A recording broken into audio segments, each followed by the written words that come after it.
Come on, Dad, everything isn't African, everything isn't black. I said, okay, listen to what I'm telling you. We do science differently. The purpose of science is to solve human problems, okay? The purpose of science for them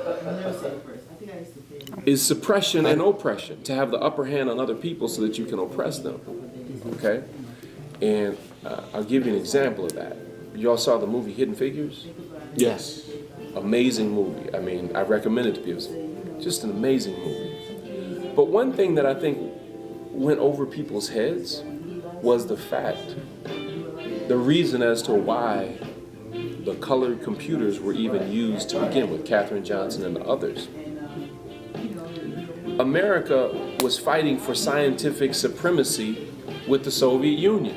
Mm-hmm. This had nothing to do with solving human problems.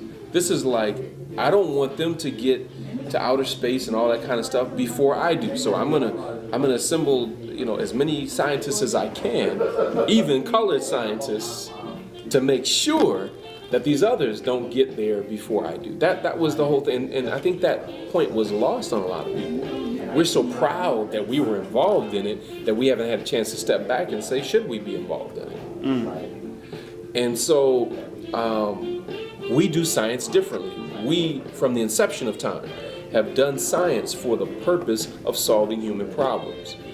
They do science for the purposes of oppression and seeking supremacy. Okay? Battle of egos, in a sense, kind of like that. Very much so. So you look at, like, one of the people Dr. Ace used to always talk about was Abdul Aleem Shabazz. Dr. Shabazz was an amazing mathematician, is an amazing mathematician, who has trained more black PhDs in mathematics than the entire country. You look at black PhDs in mathematics, over 50% have come through him, okay? Well, I was told a story about Dr. Shabazz where he received a call saying, he's probably in his 80s now, he received a call saying, we want to interview you about your work that you did on the atomic bomb. Dr. Shabazz was like, I didn't work on the atomic bomb. I don't know how you got my name. I think you're mistaken. Just he's about to hang up, he said, wait. Well, didn't you work in laboratory XYZ in someplace in upstate New York, blah, blah, blah. And during these years, and he said, yeah, I did. I said, well, you were working on the atomic bomb.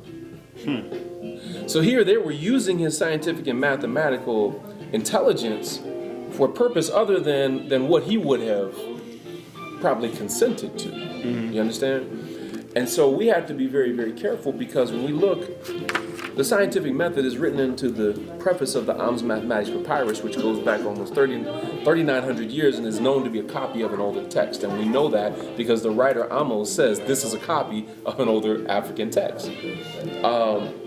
So we've been doing science for thousands of years, okay? You got ancient Africans smelting iron over 40,000 years ago, all kinds of things that we did scientifically, and we documented it. Africans doing brain surgery successfully, thousands of years, documented it. Africans removing cataracts from the eyes successfully, documented it. But was that in any biology or science book that you studied? Elementary school, middle school, high school, undergrad. You see?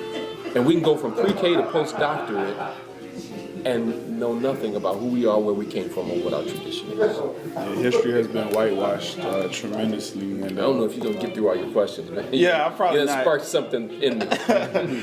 Yeah, I mean, it's just a collaboration of thoughts and ideas, that things I want to get over to you for a while, but now since we're in the presence with the Creator, it just kind of flows. So I'll just kind of, some of the questions you're kind of hidden on different answers and things of that nature. So I'll just kind of jump into, I feel like, what would be the good ones for the last 20 minutes that we have, and we'll just kind of go with that.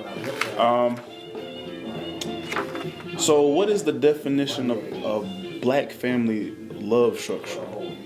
Of the black family love structure? What is your definition of black family love structure? Okay.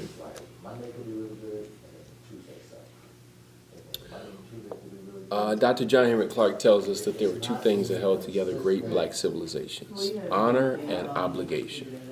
Honor and obligation. Honor is to show deep respect, An obligation is a responsibility that one has that must be lived up to without question. Okay? This is the subject of my most recent book, Honoring Our Ancestral Obligations. Okay? Well, one of the things the Europeans discovered when they started coming into Africa and researching African people, and they researched us very thoroughly, they realized that our empires were held together by strong families who used honor and obligation. Now, when you look at the structure of the black family, well, first let's look at an empire. An empire is made up of many kingdoms, all right? So you have a kingdom, but then empires are made up of many different kingdoms. What they noticed, peace, how you doing? What they noticed was that these great empires are held together by strong families. Families that became dynasties that ruled for centuries. A dynasty is a family that rules for a long time. So again, you had strong families that became dynasties that ruled for centuries.